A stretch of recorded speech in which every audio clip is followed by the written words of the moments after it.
Baiklah, Assalamualaikum warahmatullahi wabarakatuh. Kembali lagi dengan saya, Firdaus Angga Permana, dengan NPM 1821020105. Di sini saya akan mempresentasikan materi tentang pembuktian dengan mata kuliah Hukum Acara Perdata dan Peradilan Agama, Prodi Hukum Tata Negara, semester 5, yang ditunjukkan untuk dosen Herwin Yogi Pradikta MHI. Baik, kita mulai saja. Pengertian. Pembuktian adalah suatu proses pengungkapan fakta-fakta yang menyatakan bahwa suatu peristiwa hukum benar sudah terjadi, menurut Abdul Qadir Muhammad. Menurut H. Zainal Ashikin, menyebutkan pembuktian merupakan cara untuk menunjukkan kejelasan perkara kepada hakim supaya dapat dinilai apakah masalah yang dialami penggugat atau korban dapat ditindak secara hukum. Menurut Sudikno Martokusumo, menjelaskan bahwa pembuktian secara yuridis tidak lain merupakan pembuktian historis. Pembuktian yang bersifat historis ini mencoba menetapkan apa yang telah terjadi secara konkret.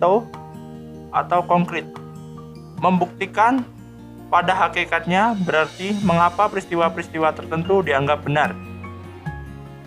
Kebenaran yang dicari dan diwujudkan hakim cukup kebenaran formil atau formal worthheit.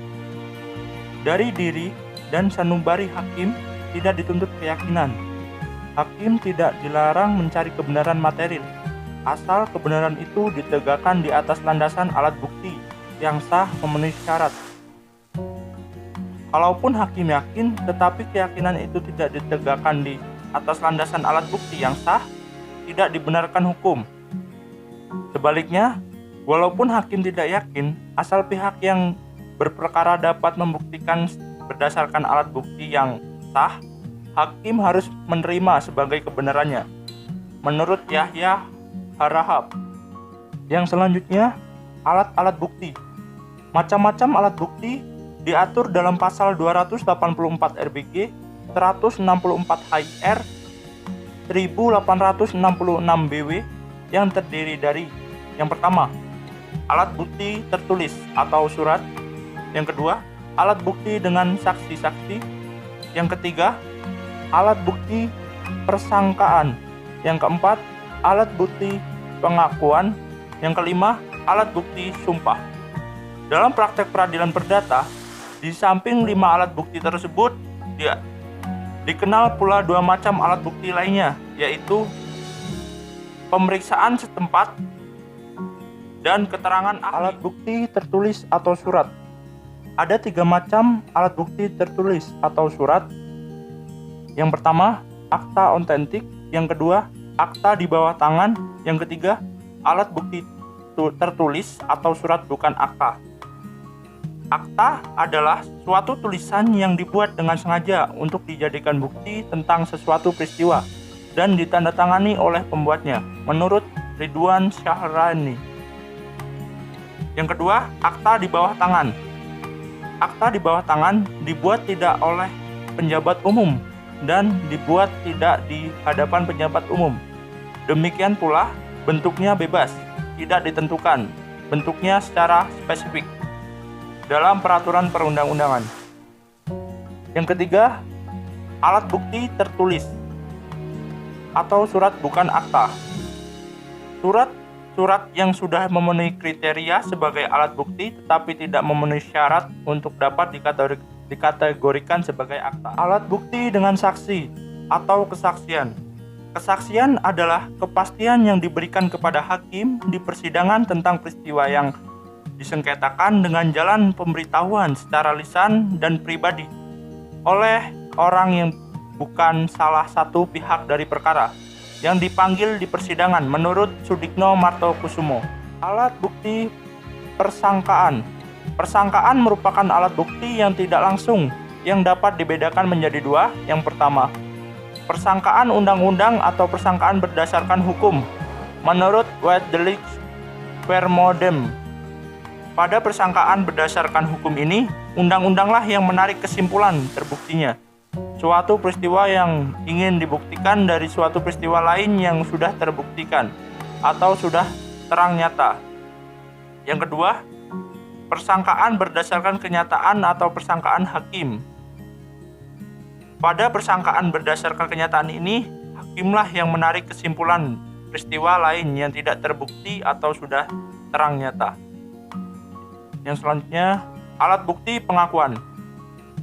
Pasal 174 HIR menyatakan pengakuan yang diucapkan di hadapan hakim cukup menjadi bukti untuk memberatkan orang yang mengaku itu, baik yang diucapkannya sendiri maupun dengan peraturan orang lain yang istimewa dikuasakan untuk alat bukti persangkaan.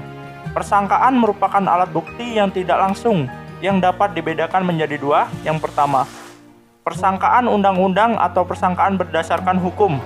Menurut Wetdelich Vermodem, pada persangkaan berdasarkan hukum ini, undang-undanglah yang menarik kesimpulan terbuktinya suatu peristiwa yang ingin dibuktikan dari suatu peristiwa lain yang sudah terbuktikan atau sudah terang nyata. Yang kedua, persangkaan berdasarkan kenyataan atau persangkaan hakim. Pada persangkaan berdasarkan kenyataan ini, hakimlah yang menarik kesimpulan peristiwa lain yang tidak terbukti atau sudah terang nyata. Yang selanjutnya, alat bukti pengakuan.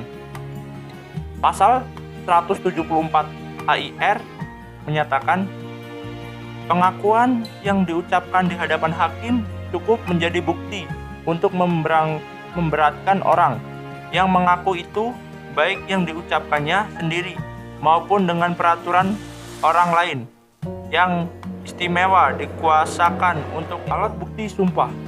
RBG atau HIR atau HIR mengenal 3 macam sumpah, yaitu Pasal 182 RBG dan Pasal 155 HIR mengenai sumpah pelengkap atau suppletoire dan sumpah penaksiran atau extimotoire.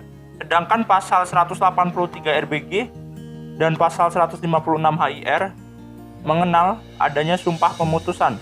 Dengan pengucapan sumpah, maka yang mengucapkan sumpah itu dimenangkan oleh hakim. Yang selanjutnya, pemeriksaan setempat. Pemeriksaan setempat mendapat dasarnya pada pasal 180 RBG atau 153 HIR yang menentukan ketua, jika dipandangnya perlu atau bermanfaat, dapat mengangkat 1 atau 2 orang komisaris untuk, dengan dibantu oleh panitra, mengadakan pemeriksaan di tempat agar mendapatkan tambahan keterangan. Pemeriksaan setempat tidak termasuk salah satu alat bukti yang disebutkan dalam pasal 284 RBG, pasal 164 HIR, pasal 1866 BW. Yang terakhir, keterangan ahli. Pasal 181 RBG atau pasal 154 HIR atau HIR menentukan jika pengadilan negeri berpendapat bahwa persoalannya dapat diungkapkan dengan pemeriksaan oleh seorang ahli, maka ia atas permohonan para pihak dapat mengangkat ahli atau mengangkat karena jabatannya. Keterangan ahli itu berupa pendapat atau kesimpulan berdasarkan pengetahuan atau keahlian yang dikuatkan dengan sumpah. Namun demikian, hakim tidak diwajibkan untuk menuruti pendapat ahli tersebut. Itulah presentasi materi dari saya. Kurang lebihnya saya mohon maaf. Kepada Allah saya mohon ampun. Saya akhiri. Wabillahi taufiq wal hidayah. Wassalamualaikum warahmatullahi wabarakatuh.